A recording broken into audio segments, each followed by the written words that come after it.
અમદાવાદના નરોડામાં ગુમ થયેલા યુવકની હત્યાનો કેસ પોલીસે આરોપીની કસ્ટડી લઈ રિમાન્ડ મેળવવા માટેની કાર્યવાહી કરી છે।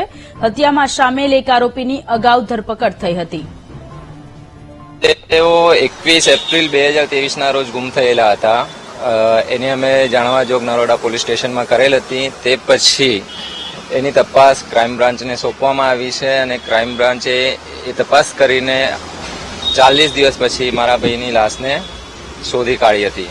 તેમાં એક આરોપીને ધરપકડ કરીને લાવ્યા હતા બિહારથી। એના પછી અમને જાણ થઈ કે 40 દિવસ પછી એમની હત્યા કરી દેવામાં આવી છે। હત્યા તો એમની 21 એપ્રિલે જ કરી દેવામાં આવી હતી, પણ આરોપીની ધરપકડ થયા પછી જ અમને જાણ થઈ છે।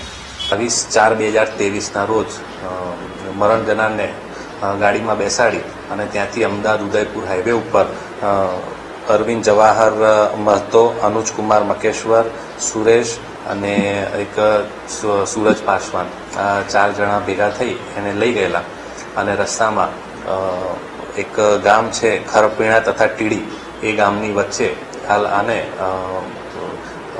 ગળે ફાંસો આપી હથોડી મારી અને હત્યા કરી અને ત્યાં લાશ ફેંકી અને જતા રહેલા। ત્યારબાદ જાણવાજોગ દાખલ કરવામાં આવેલી।